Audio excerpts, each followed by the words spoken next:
first and foremost, I just want to tell everyone out there that you're never going to mess up with a motivated seller. If you've got somebody on the line that needs to sell, you are helping them. A buyer needs a seller and a seller needs a buyer. All right, we are live, guys. And as you guys can know, and you guys know this, that you're inside this group, you get first dibs into what the podcast is going to be, Online Hustlers Podcast, that is going to be launched on October. And we have a very special guest today. And I absolutely love hearing stories like this one. And she's also part of Sub 2. She's a fellow Sub 2 student.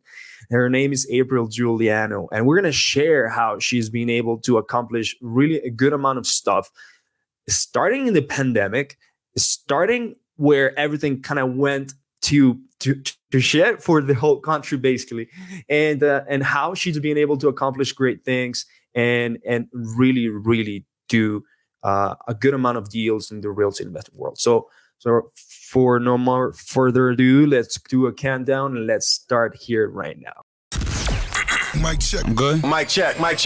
You can read about success all day long, but if you don't put in the work, the mindset, execution, and the hustle behind your vision, it just remains a dream. When everything goes wrong, you have to take all the responsibility. We uncover what high-level entrepreneurs, business owners do to rise up from hustling daily. So do what you feel passionate about. Take chances. The world becomes your library to help you to become better at your craft. Join me as I share with you actionable tips to help you grow your business, learn skills, and help you level up in your self-development journey. Your number one spot for business and personal growth is the Online Hustlers Podcast with your host, Esteban Andrade. Every day I'm hustling.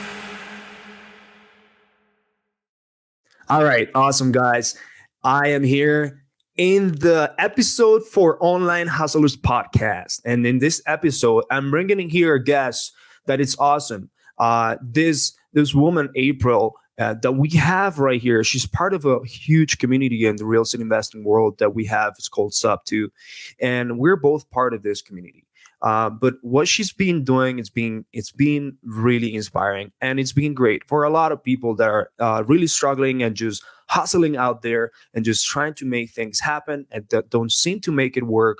April will be able to bring some golden nuggets in this episode of Online Hustler Podcast focused on REI, marketing and conversion. And we're going to have here April right now in just a second. And here we have April. And Hi. April, hello, April. How are you? Good. How are you? I'm doing great. I'm super excited to have you here. We had a conversation back maybe a few months ago. And we had a conversation about how you were doing and potentially doing deals together or working together, digital marketing, different things here and there. And I learned to know that you were doing very well for your first year. And I was so impressed. And I want to make sure that the listeners of this podcast, the people that are listening to this, can actually see how your hustle, your grind, everything that you've been doing have gotten you over 50 plus deals since last year and this year. And a lot of people don't accomplish that in their first year ever, or even is hard for the second year, whether you're a real estate investor or even a realtor too. But it's something impressive, and I love to really talk to you about that. I want you to tell me a little bit more about you starting into this real estate investing hustling world. So tell me more about that, April. Tell me more about you and how you got started into this. Sure. So I started in March of 2020. As I told you before, literally the day that the pandemic started for us here in America, when we were first quarantined. And it's easy to remember because we were quarantined. That was the first time. But we had decided to jump into this because we had been working on a huge real estate deal. My husband had been working on it up in New Jersey, a commercial real estate deal, and it completely fell through. And we were like, well, what are we going to do now? We literally had lost everything. We had hardly any money left in the bank. I mean, we started this business with probably a couple $1,000s in the bank. And, we knew we had to do something.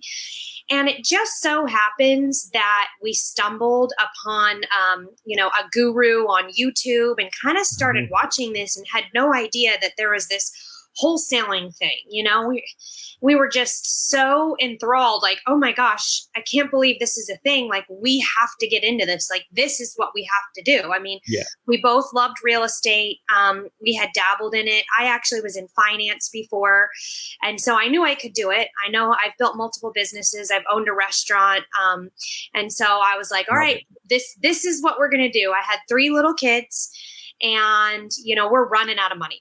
We got to do something and we got to do it fast.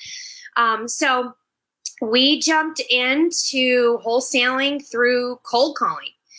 I bought a list off a list source and we got Mojo Dialer. And we also bought a wholesaling course. It was through Wholesale Hotline at the time, and it was great. We just kind of followed it step by step and loaded up that list. And literally, I went into my garage. I live in Florida. It was nice out. I went into my garage and I just sat there for 5 hours a day, 5 days a week, just calling. Oh, okay. Let's go back one sec here. Okay. So you started, and the pandemic is something that everyone will remember. I remember why, because I also in March 23rd, I got laid off from a job that I had. And that was my full-time job. Yes. And I was like, oh my God, what am I going to do? I'm going all in, but I have to go all into something. And I chose also real estate. And then all of a sudden, 1.5 years later, I got to meet people like you. So one thing I want to understand is you said that you got out of a commercial deal that you wanted to do, and then there was really a lot of things that went through, gone bad on that, and you started with almost very little money. And this is one of the beautiful things here about being able to do wholesaling or real estate investing, creative financing, that we can dive deeper into that today. But you also said that you followed and you got inspired by a guru on YouTube. Can you share who was the one that gave you the inspiration to kind of go deeper into that? Of course, yeah. So first it was Tom Kroll with Wholesale Hotline, and Todd Toback, and I think they're actually brothers. So we kind of started watching them, and then really, and we can talk about this later on, like going into the creative and how I got into sub 2 after we started the Wholesaling Inc. We actually started seeing Pace, because it's like you're YouTubing all these videos and Pace starts popping up, and we actually saw Pace on his first 16-hour live that he did, and my husband watched him for 16 hours. He had him on for the whole 16 hours. So I would say it was, Tom Kroll and Pace were kind of our inspiration on getting into this business. Yeah, I know that Tom Kroll is big because he's part of a website. I believe what is it, Wholesaling Inc. Yes, wholesaling. I said Wholesale Hotline. I meant Wholesale Inc. Yeah. Yeah, there you go. Yeah, there you go. But hey, Wholesale Hotline is Pace and the rest, and I'm pretty sure that has helped you tremendously. But when you started doing cold calling, and just for people that every single listener here, whether they are at 6 figures a month, 5 figures a month, or just starting out, what is it that got you really starting to cold calling? Because a lot of people really struggle with just the idea of picking up the phone and just getting cussed out and just grinding until you get it. Like, really, what is it that got you going with cold calling? So we both, my husband and I, we do this business together. He kind of handles a whole different part of it. He's more on the construction side. I'm on the acquisition sales side. Love it. And both of us have a lot of sales experience, and we have a lot of sales experience over the phone. And so when we were kind of looking at the different marketing channels and also our budget, Because, if you're going to do mailers or Facebook leads or whatever, that costs a lot of money. And so we thought, well, this is the best way, and we don't mind being on the phones. Right. So that's why we went ahead and chose to do the cold calling. So and as far as, it really, honestly, it's kind of like what you just said earlier. You got let go from your job and you're going all in on real estate.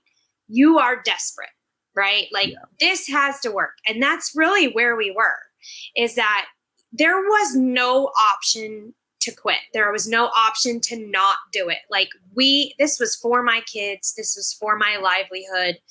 I had to do this. And so it really it drove me every single day to wake up like, I am going to make this work no matter what. I will do whatever it takes. Blood, sweat, and tears. It's going to happen. And so it just, every time somebody says no, I just knew I was that much closer to a yes. Yeah. So resiliency was one of the biggest things that you had to have, having 3 kids. And at the same time, hey, you know what? You had some experience with sales. But yes. A lot of people don't understand the first problem that we have to actually solve into this business is lead generation. But then the second problem is, after the lead is generated, after we have a prospect, how do we convert it? And a lot of people struggle with sales.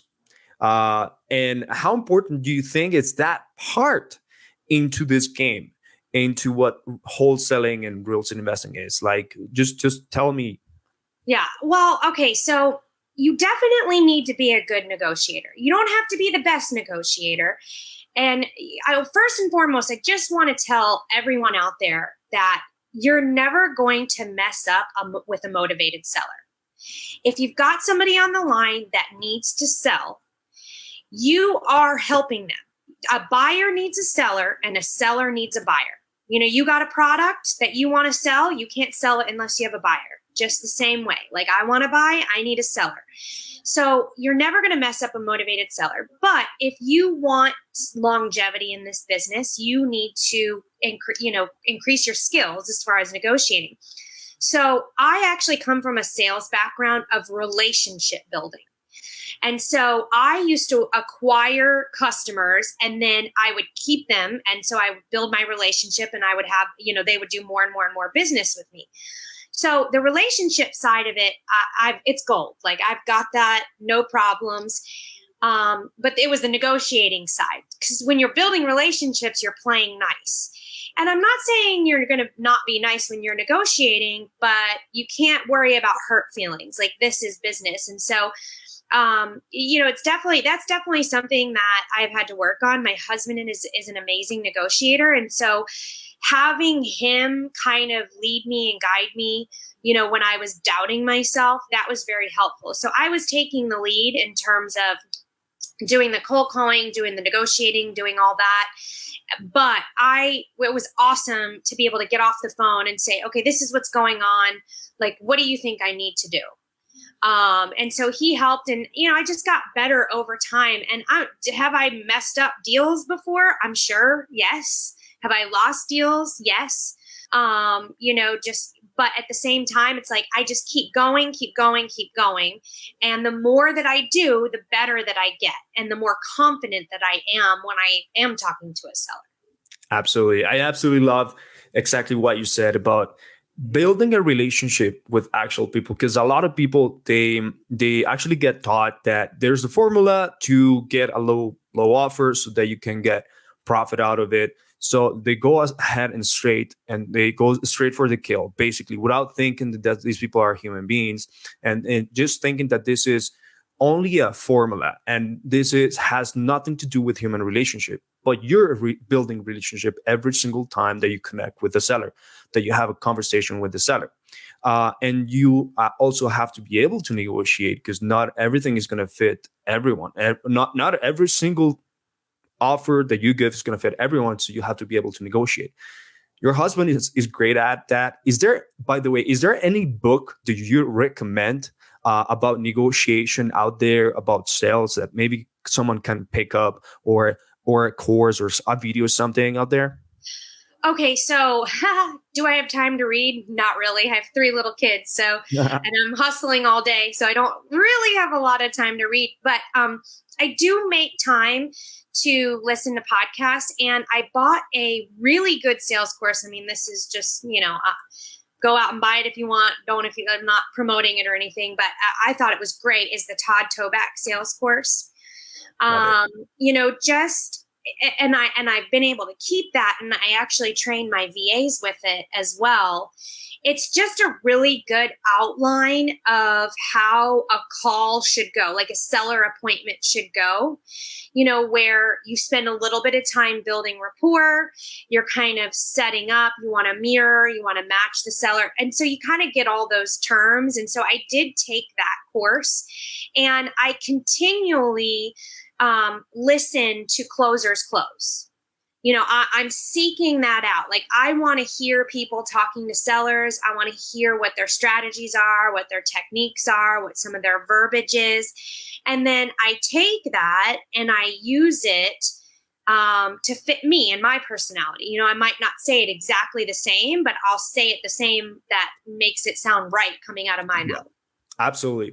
Because you absolutely need to learn from experts in the field that have a track record and have a way to make it work. But you absolutely also have to grasp the best out of them, and then be able to take the best pieces and chunks out of it and put it for your own style.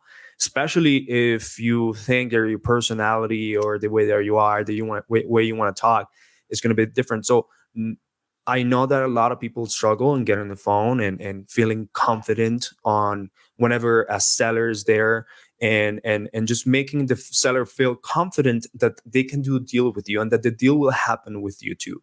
Having that everlasting impression and making sure that the seller feels totally comfortable and likes you to be able to do a deal, because maybe there's going to be other wholesalers reaching out to them, cold calling, or they're searching on Google, whatever that is, and there's going to be multiple offers. So definitely sometimes what you have to do is you have to put your time, put a little bit more effort into what sales and negotiation is, into your skills to get with sellers. But hey, look, you know what? We went into like a lot of golden nuggets, April, but let's go back into your mentality that you had at that time when you started, because you started cold calling. You knew that you didn't have a lot of money. You knew that you had the resiliency and the mindset to cold call, which is great. Thumbs up for you. But then you also knew that you couldn't get to sellers. Like, you couldn't go and talk and visit sellers on site. You were in the middle of the pandemic, just starting out. The president of the U.S. told them everyone stay out, can't go out, right? Because you're going to get sick. So tell me, like, this forced you to be very virtual in your own market, Jacksonville. So yes, absolutely. I mean, once I had somebody interested, I would go to the property and put eyes on the property and take pictures and all that. But yeah, I mean, everything was virtual. It was really nice because I really had to just kind of ignore all the fear and everything that was going on, because I just had one thing on my mind, like, I'm going to make this business work, and I don't care if it's a pandemic. I'm going to take something that can be a bad thing and turn it into a good thing. And I mean, to be perfectly honest, it's a great time to cold call because people were picking up their phones. Yeah. And so we were having a lot of conversations, and, it's kind of like what you said, about learning how to negotiate. And I mean, you can learn all you want, and it's like practice with real sellers. The only way that you're going to get better is the more that you talk to people, the more confident that you're going to get, because eventually there's not going to be something that somebody throws at you that you haven't already answered before. That's right. And so it was great practice. We got a lot of people talking to us on the phone. We just stayed extremely persistent, And listen, back then, we didn't have a lot of money. And so we were trying to save money however we could. And we literally just wrote all our leads on a yellow page notebook. I mean, it's like one of these guys. Yes. Like you just flip the page and keep it on there. It's like, you don't have to have anything fancy. I mean, there's absolutely nothing special about me in terms of my skills, my money, nothing. I started with nothing. I have 3 little kids. Sure. Have I been in sales before? Does that help? A little bit. I know what it takes to build a business, and resourcefulness too. You had a lot of resourcefulness. Yes. Yeah. A lot of work at the beginning. And just to share with the audience and the people that are listening, look, April has been in the game for maybe a year and a half. Mm-hmm. And it's been in the game in a year and a half. And in her first 12 months, she did stuff that a lot of people don't think that they're capable of doing. Or a lot of people just think that, oh, this is going to be my second year kind of goal. But you have the ability to do it. She's been able to actually have 50 plus deals from last year to this year. And I'd love for April to share some of the secrets that she has been able to unlock on her own style, her own way, her own life, to be able to exponentially compress time. Because that's what she did. she has a time machine, and she compressed time to be able to have multiple deals under contract. And I'd love to hear from you. Yeah. So listen, my biggest secret, okay, it's not really a secret because I'll tell everybody, is time blocking. That really is what it is. Like, you have to block out your time every single day. And so when you start, right, and you're blocking out your time, you're doing it daily, right? You're not going out weeks at a time. It's not like, so every single night, before you go to bed, you're time blocking your day for the next day. And so in the beginning, we had no deals. We had nobody to follow up with. We were just cold calling. So my time blocking was every single day, I am going to be on the phones for 5 hours. And one of the ways that I got through that time, because that was hard, and I mean, I have VAs now, and I will never cold call again. Never, never, never. I did it. I put my time in. And I don't want to ever cold call again. Thank God for VAs. But, at that time, how I got through it was I would do 50 minutes on and 10 minutes off. And that wasn't my idea. That was actually something that I got from a YouTube video. It's like from the 4-hour work week, I think it comes from, where you work straight for 50 minutes and then you take 10 minutes off. And if you do that for 4 to 5 hours straight, you're going to be more productive than an average person is in an entire 8-9 hour day in 4 hours. So a straight 15 minutes and then a 10-minute break. 10 minutes off, go to the bathroom, do some push-ups, whatever it is, but just take a minute, take a drink, and then get right, like at 10-minute break, and then get right back on. And you can do that 4 or 5 times. And it actually kind of just gives you like little goals, like, okay, I'm getting, so much done in this 15 minutes, and then I get my 10-minute break. And it's also like, it's kind of like marking off reps at the gym. You're marking off your hours. So and time blocking was a big deal, especially once I started getting some deals, like once I started following up. And then when I had to start going and seeing some of these houses and taking pictures, I would have to make sure that no matter what, the heartbeat of your business is your leads. And if you don't have any leads coming in on a daily basis, then you're going to have a lag in your business. And so I made sure that I never once stopped working on bringing in leads. So, okay, well, we've got a deal and it's an escrow, but I still have to be cold calling no matter what, right? Like I can't stop cold calling because I got to go see a house and I've got a deal in escrow. Like you can't stop. You have to keep going no matter what. And really, like I said, my secret was time blocking on my calendar and just sticking to it and being very religious about it. Yeah. And look, guys, to the listeners, whenever you get into the real estate, world, the real estate investing, whether you're an agent or you're a wholesaler, are not licensed and you're just doing real estate investing. Real estate has long sales cycles. So if you feel that you have that fire in you because you got some under contract, let's say it's successful under contract, have the expectations that this can take some time, and you will not have that money in your pocket until like later on. It could be 14 to 90 days or more, depending on. So I am glad that you brought that up because you are nice. You said 14 to 90 days.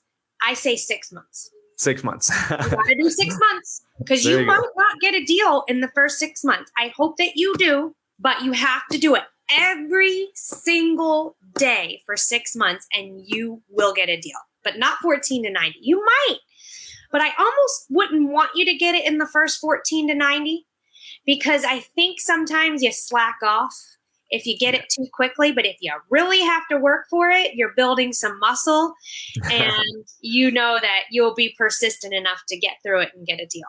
Yeah. And look at this, look at what April was saying. So she was very resourceful. She did not let, I don't have a CRM. I don't have a system. I don't have this complicated stuff that a lot of people are selling. And I'm just generating appointments. So her first focus was generating appointments with motivated sellers, with leads, having people say, yes, I might be interested. Yeah, tell me about it. Yeah, I want to sell. Something like that it leads to an appointment, and then you close that appointment. She was just focusing on that. So I want to say, like, hey, one of her pillars was, let's keep it simple, stupid. Let's go ahead and book phone call appointments with leads by doing lead generation, and let's try to close as much as possible. Is that what I'm getting, April? Like, that was like your tactic right there. Like, let's find a deal. I'm not gonna give up until I find a deal. And you know what? I'm still that way now, and I have deals, but it's not enough. I want more. So you just got to always keep that mentality. I always imagine it as like, you've got a needle in a haystack. And I mean, that's really what we're looking for. And so you've got to just keep going, like keep looking, keep going. You're going to find the needle and then you're going to find another one. But like, if you're not over there digging in the haystack looking for the needle, you're never going to find a deal. Yeah. So when you started getting those deals, when you started getting properties under contract, tell me the time range when you started to getting those. It took me a little over 4 months to get my first deal. Oh, wow. But once I got my first one, it's really because, what you do today is setting you up for what's going to happen 6 months from now. Compound. 6 months from now, what you're doing 6 months from now is setting you up for the other 6 months, right? And so you're always like, if you ever stop, then 6 months from now business is going to stop, right?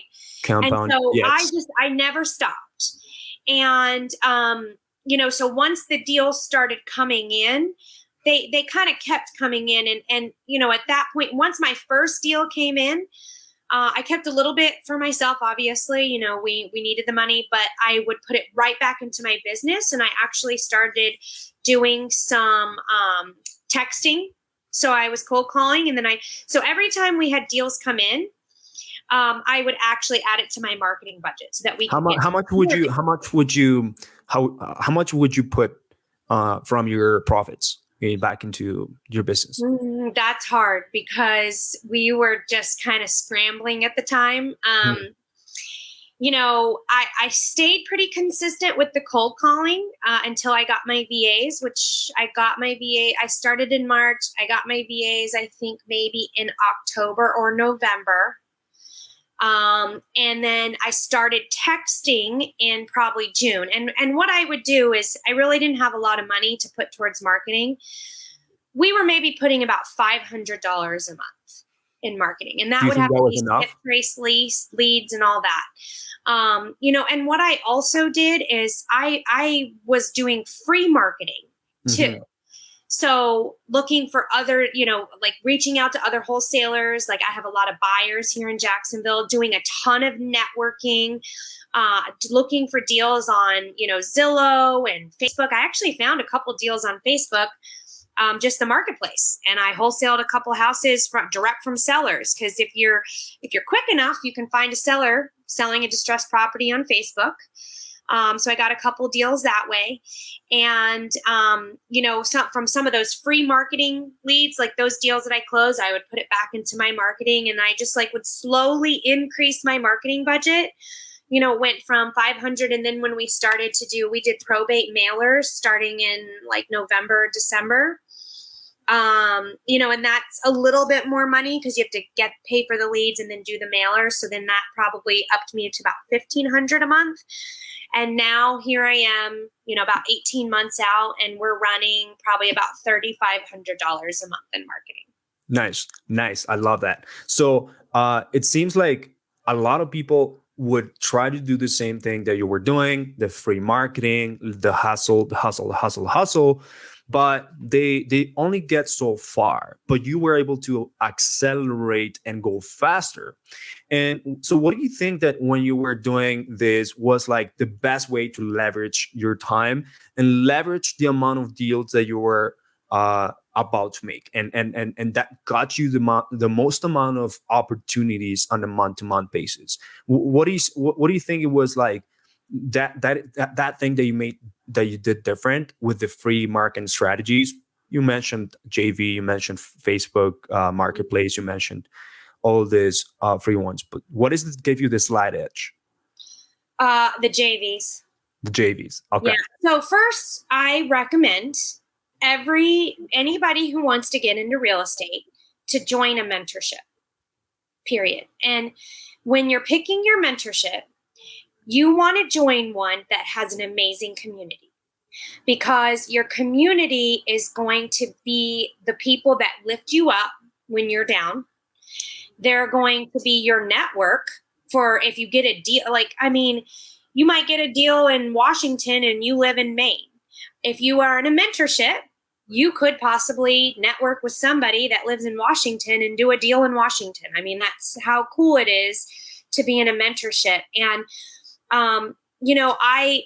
when I joined Pace's group, which is obviously the best community in my mind on the planet, as far as real estate goes, I really position myself as the go-to person in Florida, specifically Jacksonville.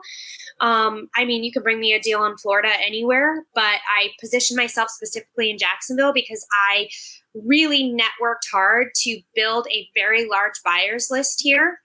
And so because of that, I think I do probably more JV deals than any other deals. Love it. And I love JV deals. I know people will say, oh, you got to split your profits. I don't care. Those are deals I didn't have to pay for. Yeah. And I'm bringing 50% of the value because I have the buyer, and I might even be able to drive the price up because I have good buyers. And so, my JV deals are my favorite deals. And then, other than that, honestly, probably the texting and the probate mailers, those are good ones too. I'm pretty even across the board. And we can get into this later.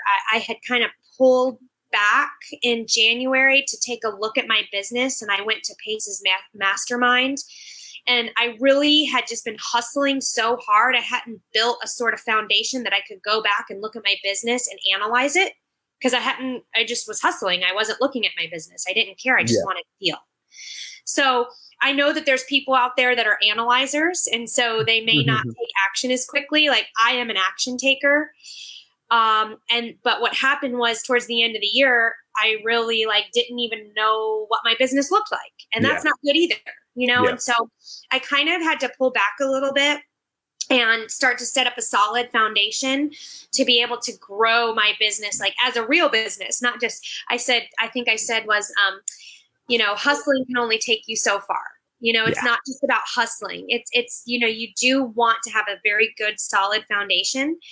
And so that's what I did. And when I started to kind of build that, I want to say like, foundation for my business and pulling back. Now that I go back and look, I'm kind of even across the board as far as leads go. You know, I'm not getting a ton from one and not from the other. You know, I stay pretty consistent across the board. Love it. So now we're just shifting here the hustle mentality to actually create systems, to create ways to actually work a little bit smarter, be able to scale up, stop relying on just so much grind, because it could also lead you to burnout.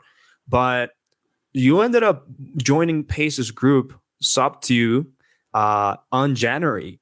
I actually joined when he first started in May of 2020, but I did his mastermind in February of 2021. His mastermind. Yes. Mastermind. There you go. So you recommend people to go to a mentorship, but you also know that how masterminds can really help you elevate.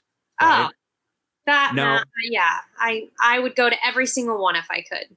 Yes. Love it. 100%. Anytime you buy an education, if you're not in the mentality that you don't want to spend money on education, I can pretty much guarantee you will not make it in this business. Yeah. You know, that is the number one most important thing to me, is to have a mentor, to have a network. Yes. And so that's what I spent most of my money on in 2020 was the education. Probably even more than I spent on marketing almost. Yeah. And so it's extremely important. That's something I love to hear. And you're also used to own other businesses, but you also needed to grind to get those deals going.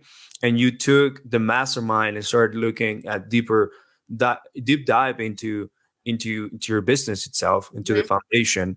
Would you have recommended your younger self in 2020 to do it earlier? Is that something that you would have recommended to like, yes, take action, but also analyze how we're going to make this happen? So, it's a deficit of mine. I would say, I can do it. I don't like doing it.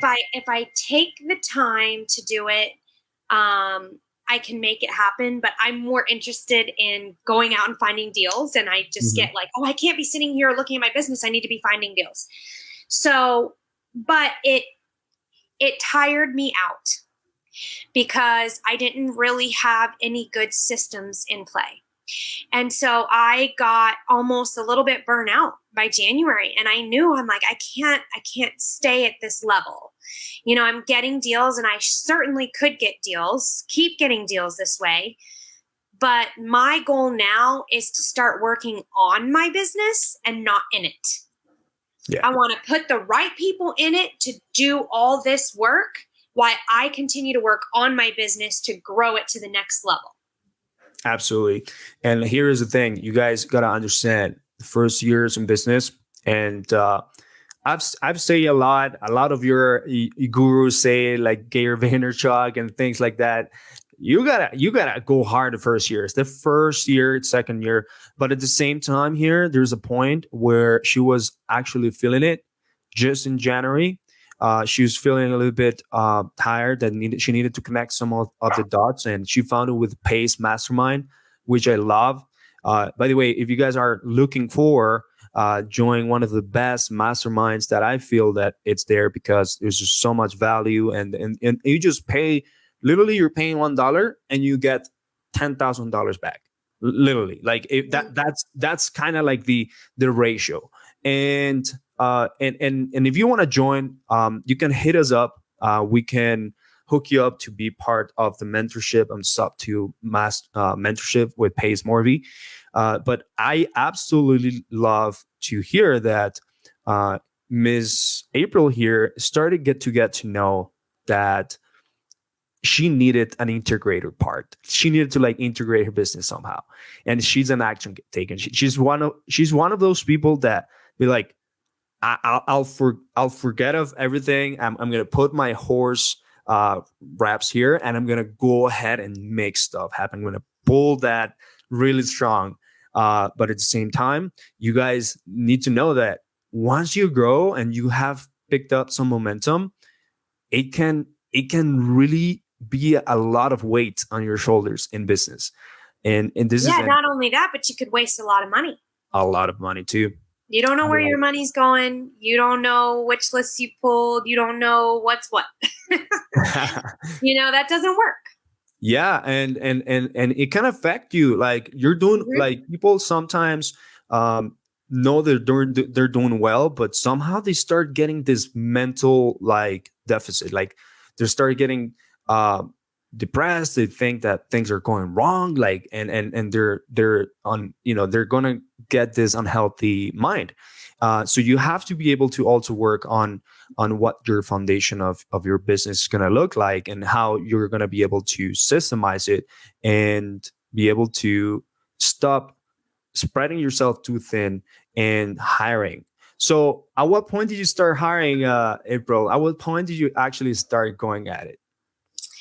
So when I got back from the mastermind in February, I really kind of had a blueprint of what I want my business to look like. And so that's when I went ahead and hired my VAs, because I had hired a VA in October, and then it really didn't work out. And so in December, there was a whole thing. In December, I had stopped it, and I knew I wanted to go back to start virtual because I had started with someone else.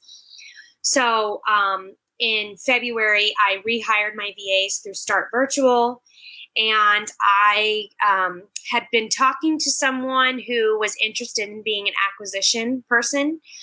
And so we set up my VAs and we set up my acquisition guy, and we got to work.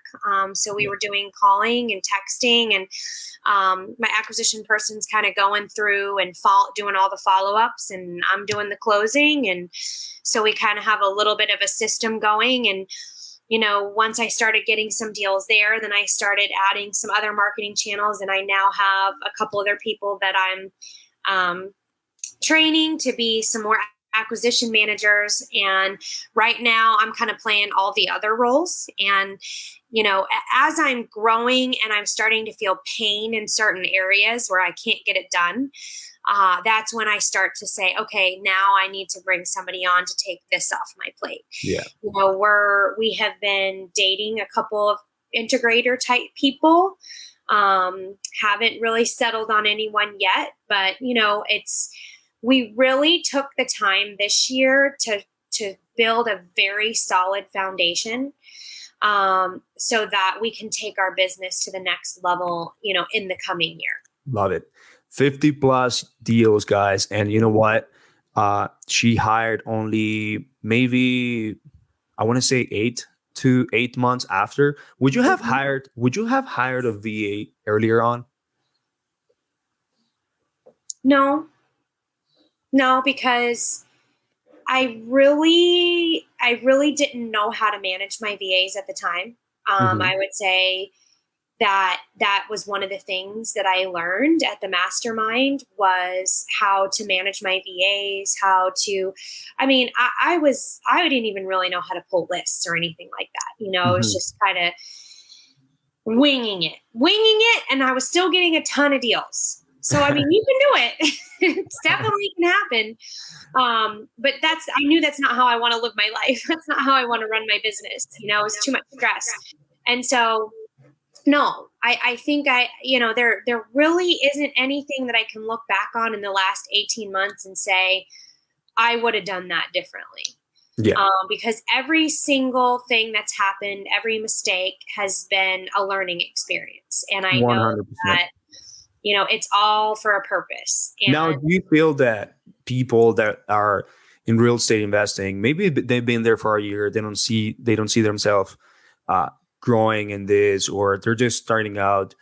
Do you feel that they should be always having to go through that learning experience, or maybe just by learning, going into this mentorship will cut the learning curve and the stress curve and the late nights curve shorter, to make sure that they don't have way too many mistakes, or would you allow other people to make those mistakes? I think that you are going to have to make a lot of your own mistakes. I think there's a few things, that you don't necessarily have to make the mistakes, because you've heard like, oh, don't do this because, this will happen. But, it's hard to say what mistakes you're going to make. And so I just don't think that there's really any shortcut. It's really just about jumping in and taking action and doing your very best. And, I'm the type of person where, I will follow an outline. You give me an outline that I know is proven successful, which is kind of where I was with Wholesaling Inc. And then where I've been with Pace, is whatever they tell me to do, I'm going to do it. That was kind of like when I went to the mastermind, they're like, this is what we do. This is what works. I know it works. I don't need to reinvent the wheel. I'm just going to do what they're doing, and I'm going to trust the process. So, if, you don't have to start out with the CRM. You don't have to start out with all this business analytics. You just have to start out with going out every day and talking to motivated sellers. That's how you start. Booking appointments. And then once you have deals start coming in and you're starting to get a little bit, I always talk about, it's like once you're feeling a little bit of pain in terms of growth is when you need to look at your business and add whatever you need to add at that point in time. Like, okay, my notebook is full, now I need to get a CRM and I've got to import all these people in the CRM. So I'm going to take like 5 hours to do that, and that's kind of what we did. We got a CRM. We're like, okay, we got to put all these people in. You know what happened is when we went to go put all those people in, we called them all again and we got some deals. Love it. Hey guys, look, I just took some takeaways real quick here. Whenever you have some sort of pain or whenever things are going, let's say a little bit bad, is when you have to invest. It's when you have to, it's not like when you have to back up. It's when you have to invest. It's when you have to put a little bit more of your effort into going outside of your comfort zone and taking in new things that you haven't done before. All right. And investing, putting money, because if not, you're going to have to put time. And if you don't have the time, you're just going to get stressed. So I just heard this takeaway. Now, you are a JV master in the Subto group. Right now, I believe there is other people as well doing the same thing. I know, for example, Reese Pennington does the same thing, but you've done it and you're like the go-to person in Florida. And I love that. And I think I've seen Pace mention you a bunch of times, and that also those mentions also give you leverage. Those mentions also give you like, oh, April, I'm gonna go and find out it was a reference by Pace. So, but how did you ended up building that up? Because you make it seem like you're very good at networking, and a lot of people need to learn that network is a big part of this. It is. It's really being a go-giver. And I learned that from Pace. It's sharing your successes, getting out there, helping people, offering, your help. I have people that will call me and ask me for advice, and I have no problem jumping on the phone for 10 or 15 minutes. And, when you bring value to someone, well, then they want to bring value to you. And, I have had so many people say, thank you so much for helping me with this. Like, as soon as I get a deal, I'm going to bring it to you. And they do. Helping newer wholesalers who are just starting out, like if they don't understand how to comp or they don't, know how to close a deal, they come to you. And when you help them, then they just want to bring you more deals. So it really just was about me putting myself out there to help others and share my story. And it brings people to you. So when you're bringing value to others, they want to bring value to you. Guys, there's so many marketing channels out there, so many. And the one that she's using is value-driven lead generation. She is using value-driven lead generation, the same thing that she takes her phone calls, value-driven acquisitions. Okay. She adds value to her sellers, and she's actually adding value to her network, the people that surround her, and eventually started generating leads for herself organically. Okay. And you can do that. And don't just go think that, hey, look, just because I'm gonna get something out of it, I'm gonna start pretending to be that person. Just do it genuinely, because ultimately those relationships that you get are going to help you eventually. But also you're gonna form a personal brand. You're gonna shape a personal brand, and trust me, April, that's what you've been doing. You've been shaping a little bit of a personal brand in your community, in your mentorship, that now people can reach out to you and ask you for stuff. And now you are becoming an expert. You're becoming someone very knowledgeable. It's still a lot to learn, but people are bringing you deals that they can't close. Right? Mm-hmm. How would you start if people are like, yeah, that's a good way. I'm a go-giver, but I don't know where to start. What do you share? What do you do? How do you hustle that? So if you want to start networking with, I mean, you don't even have to go to networking events anymore. You just go on Facebook. So if you live, let's say that you live in North Carolina, you live in, Charlotte, North Carolina, just search out every real estate Facebook page, whether it's real estate agents, it doesn't really matter, and just start posting. And, in the beginning, I really did a lot of experimenting to find out kind of like what people want to hear in different groups, because it could be different depending on where you are. And, just started talking to people, just through Facebook. I mean, that's it. Same thing through the mentorship. I did a lot, like I made sure that my name was up there a lot, and I would comment on people's posts. And when they ask questions, I would say, reach out to me. Here's my phone number. I'm always putting my phone number out there. I get tons of calls. And I think that that's the biggest thing, is like people just want access to someone they feel like they can trust.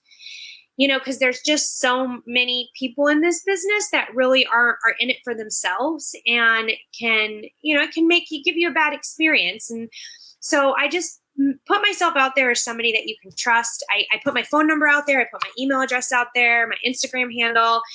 Anybody can call me anytime.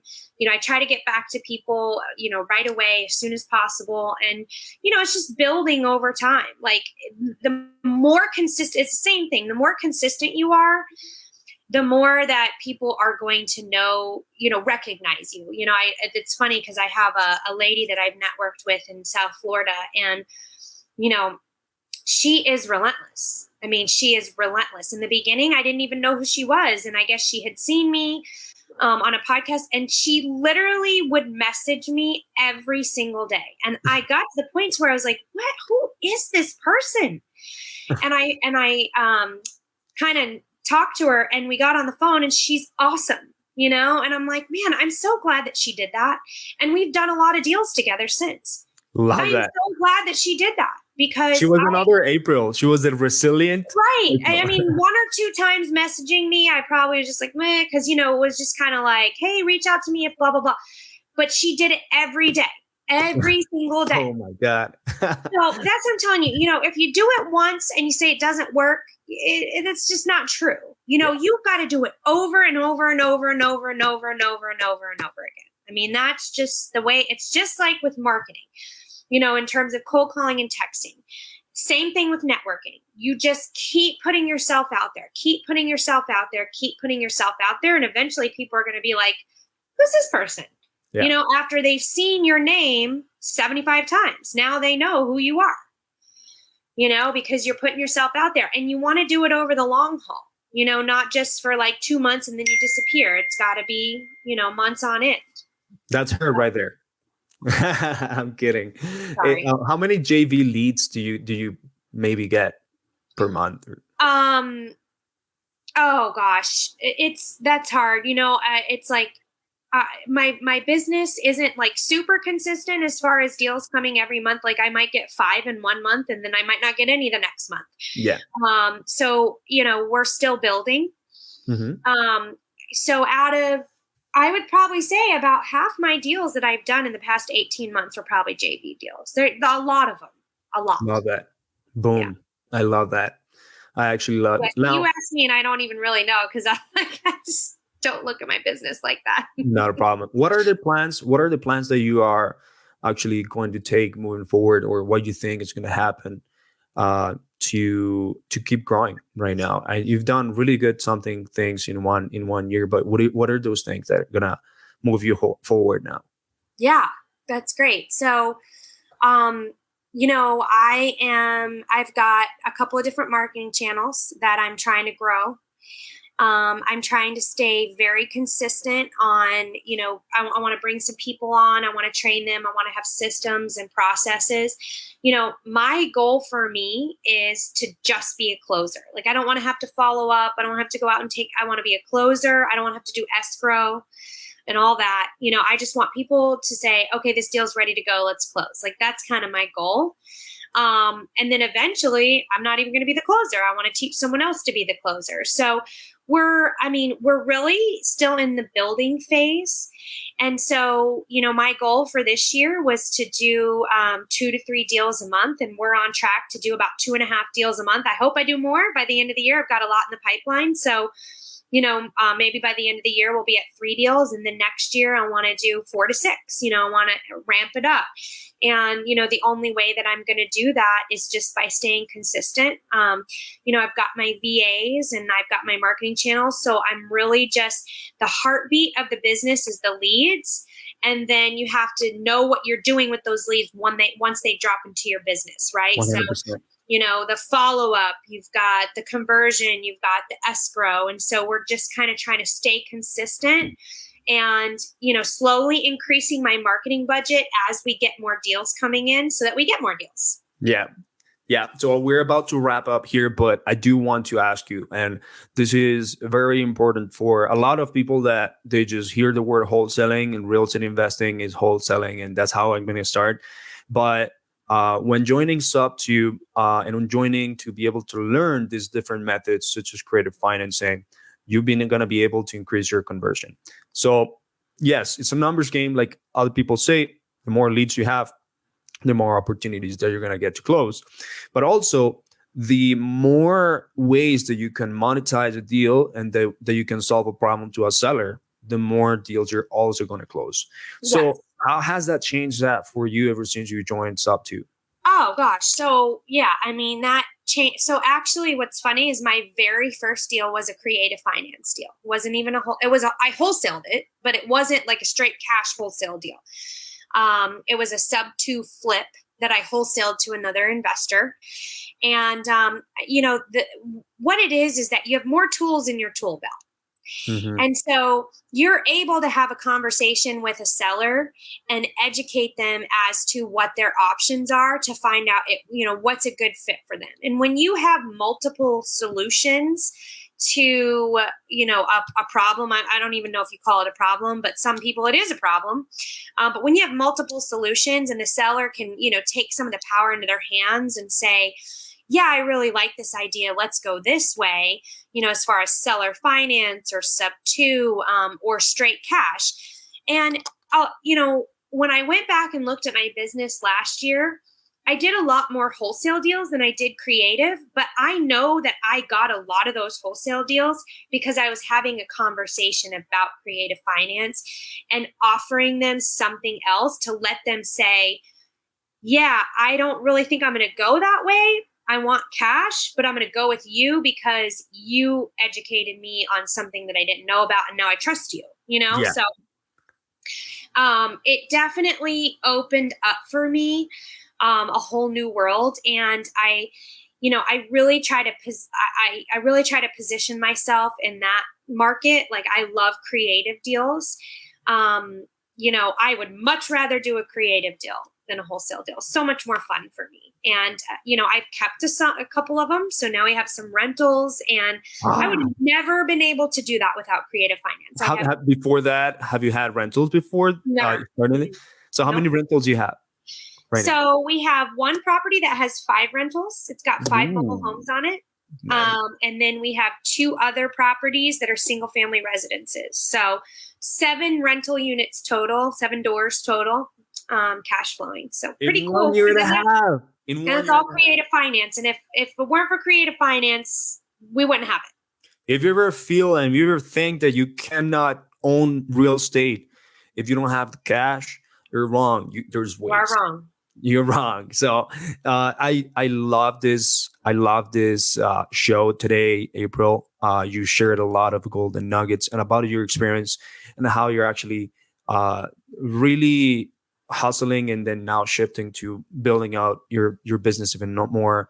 50 plus deals in your first basically year. It's pretty amazing. And so I want to congratulate you on that.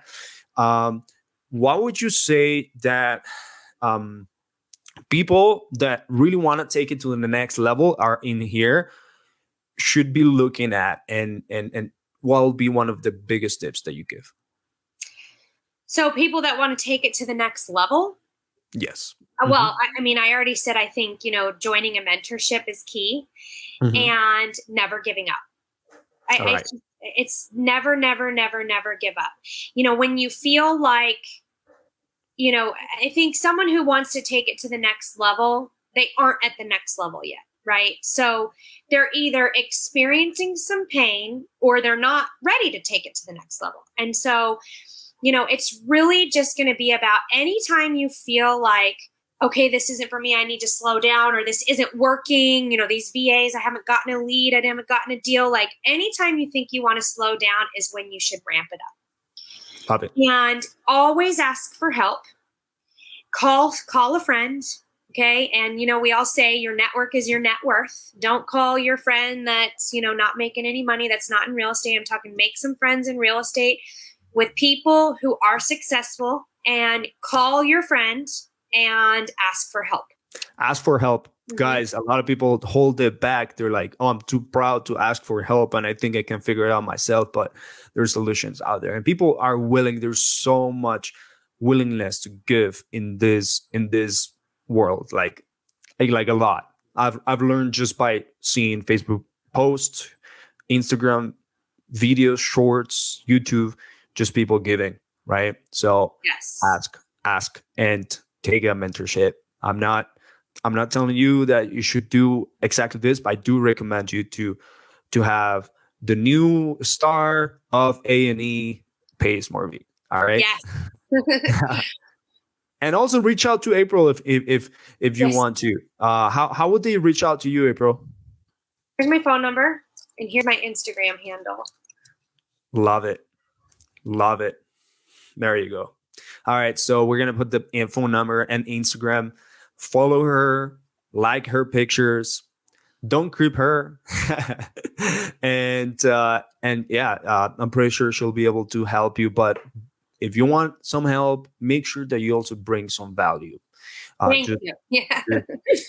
just from the bottom of my heart, and I'm telling you seriously, if you want to ask for help, or if you want to ask advice, at least tell her that she has a nice shirt, that she looks nice, that she has a nice smile, something. All right. It's going to give a difference. It's going to make a difference. All right. So thank you. Thank you so much. Thank you so much. Have a great day. And let's keep going and grinding. Never give up. Let's go to the next level together. Take care. You too. Bye-bye.